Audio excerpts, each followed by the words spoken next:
Hello everyone, this is Jasmine Saluja. Welcome to Excel Global Services.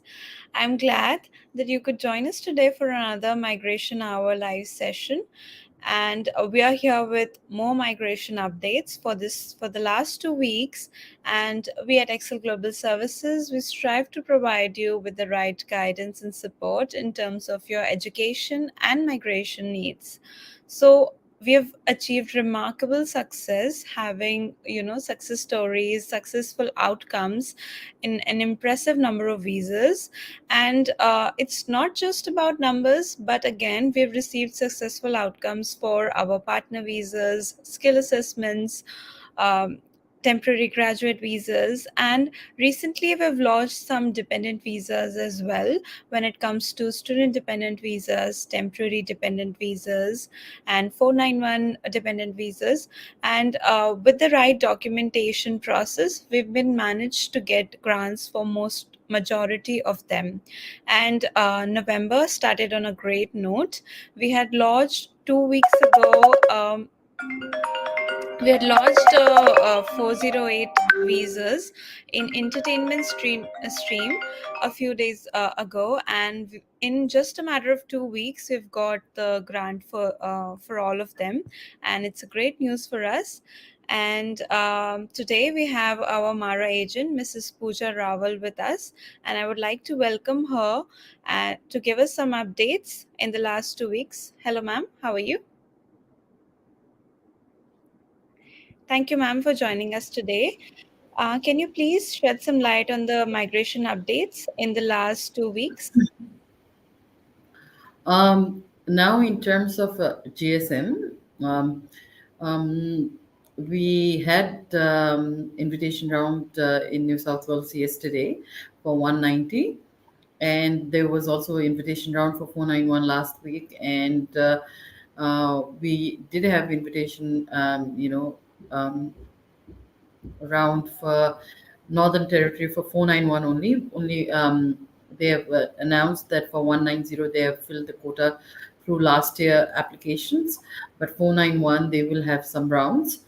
Yeah, other than that, there is also update in regarding 482 short-term occupation. That they have said that tentatively after 2 years of experience there might be a pathway of permanent residency, but there is more information yet to come before we say anything. But yes, yeah, there has been a positive outcome in terms of new rules and regulation that's coming into the migration field. Like we can see a lot of positive changes. Department is implementing. Yeah. So, what are the changes when it comes to the GSM process for the Northern Territory? So, for Northern Territory, there is not like any changes as such. But as I told you, Northern Territory is giving invitation for 491 only at this stage. So what they have asked is they have asked for the financial capacity for Northern Territory for offshore applicants. That is, you need to show the Department of Northern Territory that you have got financial capacity in order to come and settle down here in Northern Territory. So basically, what it is you need to show them that you have got finances and funds, which will it be enough for them to settle down. Like for individual, if somebody has applied for 491 as a single applicant, they need to show approximately 35,000 fund. And if someone has applied along with their spouse, then they need to show approximately $50,000 dollars fund. And if someone has applied as a couple and one child, they need to show around 60,000. And if someone has applied with a couple and two children, they need to show apparently 65,000. So now you must be curious what kind of funds that they can show. So when it comes to funds, so they can show, like for example, different things. Like for example, they can show the color copies of bank statement documents, which outlines how much balance they are having in their bank account. They can also show the share certificates, how much dollar value share do they purchase back in their country.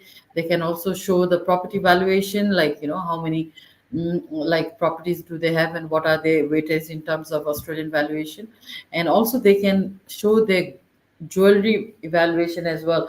That is like, the golds and diamonds or ruby, any expensive gems that they have got, and they have got the valuation of that. They can show the equivalent of Australian dollars, how much do they have. So it can consist of everything. It does not need to be mere, like, like balance in your bank account. So yeah, so that is one of the changes that came in, Northern Territory, which has been recently published. Yeah, so assets can also be utilized while showing financial Yes, capacity. yes, that's correct. That's good news. And see, there have been some new updates that have been implemented when it comes to subclass 482. Can you please walk us through them? In terms of, subclass 482. So what basically department is saying is, like, earlier when you used to apply 482 visa application with the occupation that was in short term list, you did not have a pathway to permanent residency. Okay.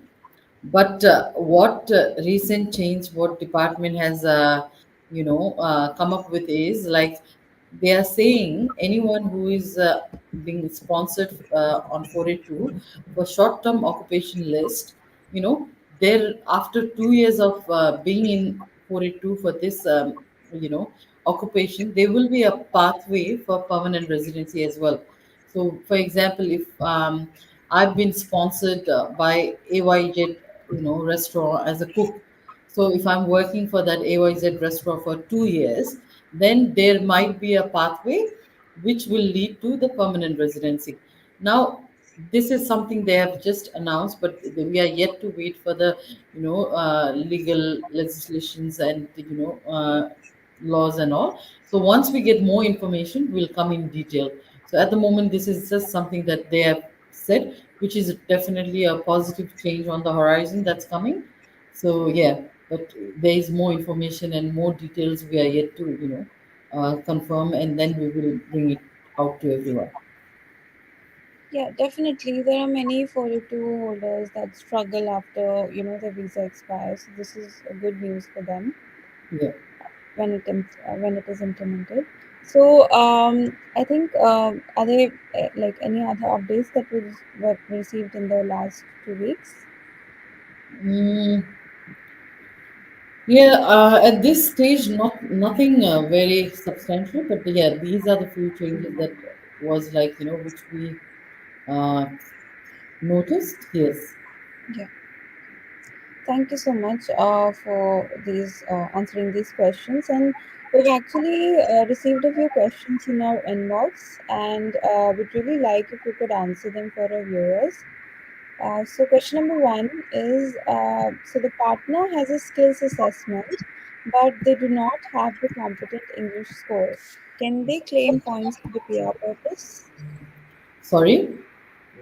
Can they claim the points for the PR purpose? So what happens is, Jasmine, when you are claiming the point for your, partner in your expression of interest for general skill migration (GSM) for 190, 491, or 189, what um, is most important thing is, first comes your English. You need to have a competent English. Yeah. Once you have got a competent English, and then if your partner also has a skill assessment, then only we can claim the point for the skill assessment. But if your partner does not have a competent English and only have a skill assessment, then we cannot claim that 5 points on based of your skill assessment. You need to have first competent English, and then after that skill assessment. So I think that answers that they really need to have a competent English score in order for the skill assessment points to be added. Yeah. And the question number two is, what is the minimum commitment for 491 and 190 visas after receiving the grant? So normally, remember, when state is sponsoring you, what they are expecting is, that you will stay in this same state and you will contribute to their, economy, right? So, and when you are applying for 491, you are telling the state that you'll be residing in the same state and you'll be working in the regional part of that state. Okay. And so, after 3 years of being in your 491, you will be eligible to apply for 191. Okay. So obviously there is some sort of a commitment that the state will require from you, and but saying that there has been a circumstances where you might have got better job opportunity in different state, but you should always notify the state that why you are moving, and in what circumstances you are moving. It can't be the mere lame excuse. It has to be some valid points. And when you get 190, you need to also stay in the same state for approximately 2 years, minimum 2 years.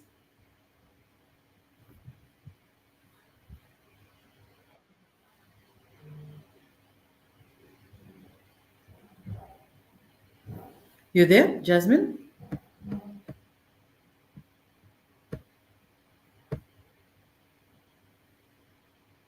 Can you hear me?